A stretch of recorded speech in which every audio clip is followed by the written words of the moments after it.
Before Yakuza made being weird cool, and before Zelda took its first steps in 3D, there was a blue-haired ninja, a dancing robot, and an alien invasion that turned Japan into a musical theater. This is Mystical Ninja Starring Goemon, and it might be the wildest game you've probably never played. It's colorful, chaotic, and completely unlike anything else that was on the N64 at the time. And it might just be one of the console's weirdest little gems. Today, we're diving into the psychedelic, side-splitting, and strangely heartfelt world of Goemon. From its roots in Japanese folklore, to its surreal boss battles and catchy music, this is a game that you have to see to believe. Now, let's rewind time a little bit. Mystical Ninja Starring Goemon wasn't a brand new idea on the N64. It was just the first time that most Western players had ever heard of the series, as the one other previous game released on the SNES and flew under the radar in North America. In Japan, though, the Goemon series had been a Konami staple since 1986. Starting on the Famicom with Ganbare Goemon, the games were part platformer, part action brawler, part fever-induced dream. It was really unlike anything else with its goofy sense of humor and big kabuki theater influence. And something that really blew my mind when I found out, the opening theme in the Japanese version of this N64 game was actually performed by Hironobu Kageyama.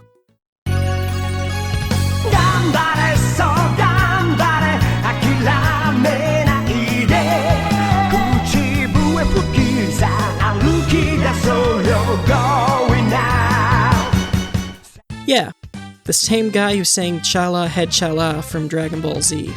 That's the kind of unexpected hype this game throws at you right from the start.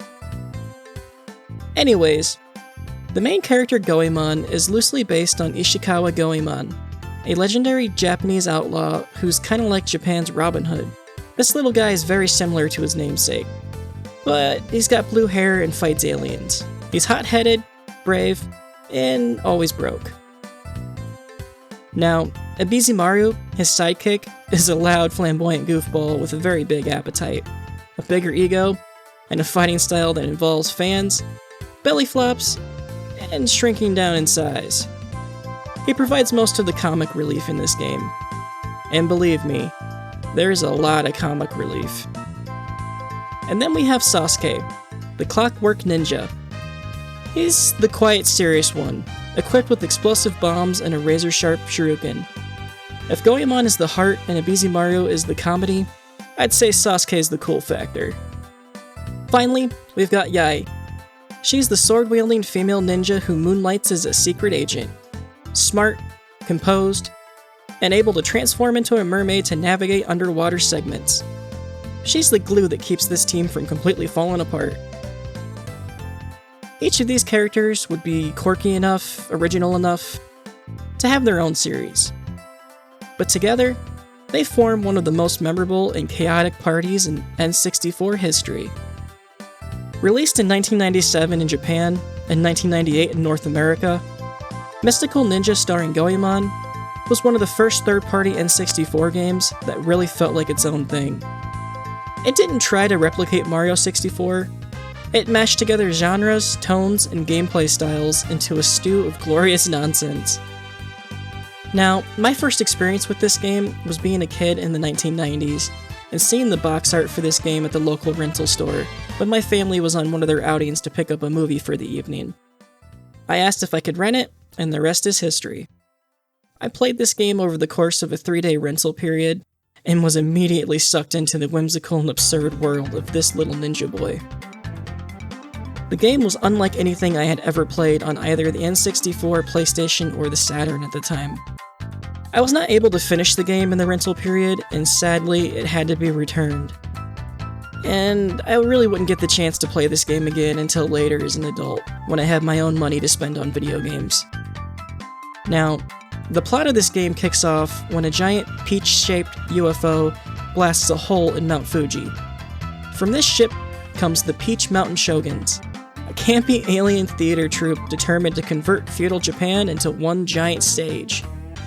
From here, the story goes off the rails in the best way possible, You travel from village to village, uncovering the Shogun's plan, gathering new party members and slowly unraveling the mysteries of why this bizarre group wants to replace all of Japan's castles with European-style theaters.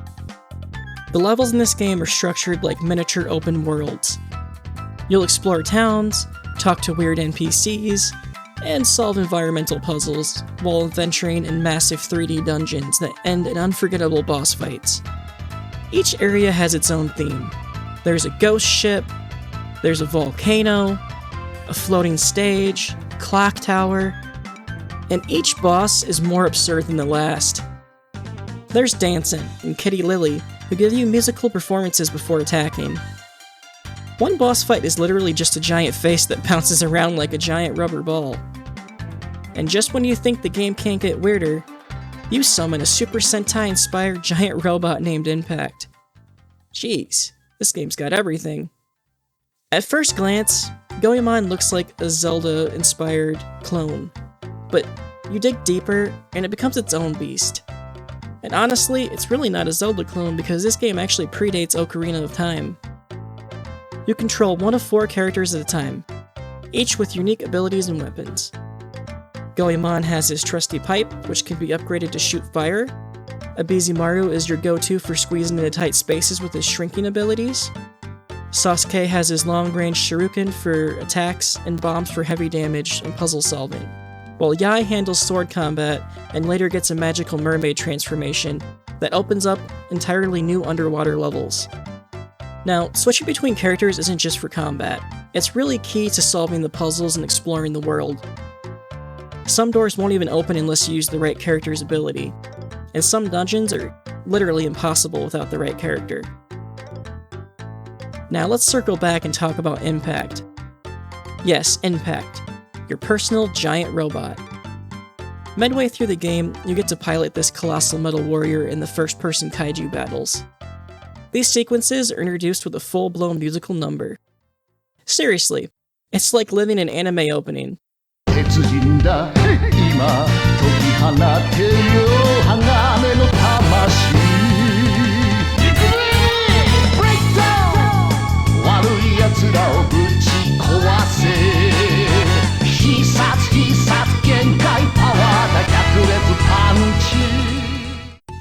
Impact battles shift the game into full 3D mech mode.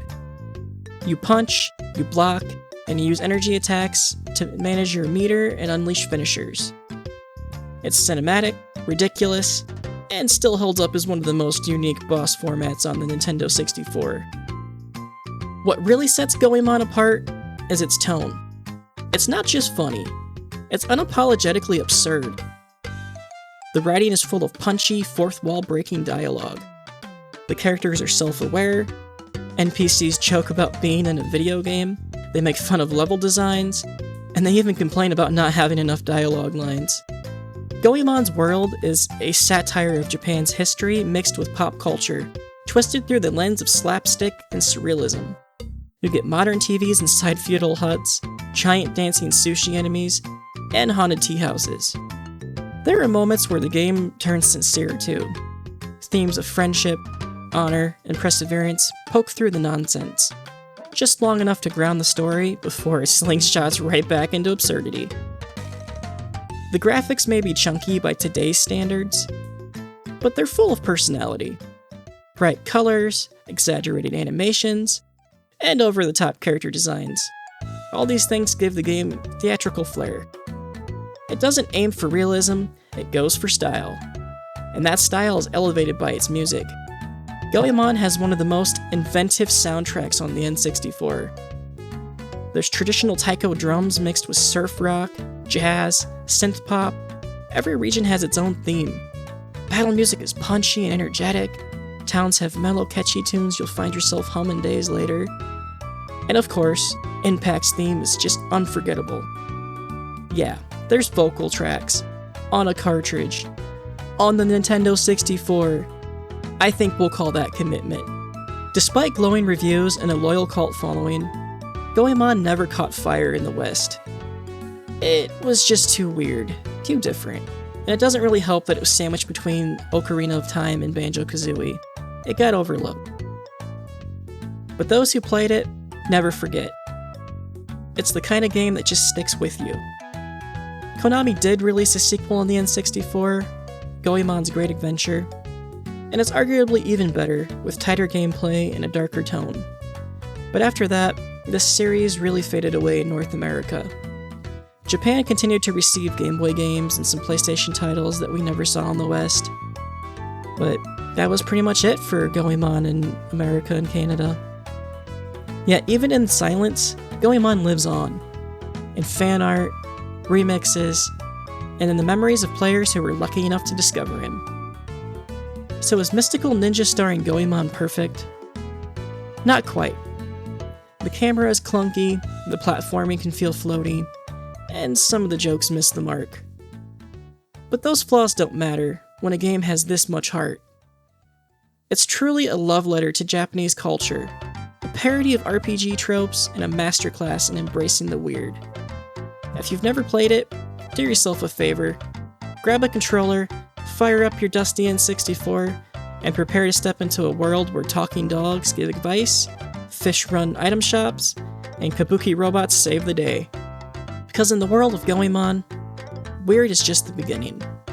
While this game is mostly forgotten in the West by the non-die-hard fans of the N64, I'd say Goemon is in my top 5 favorite N64 games of all time.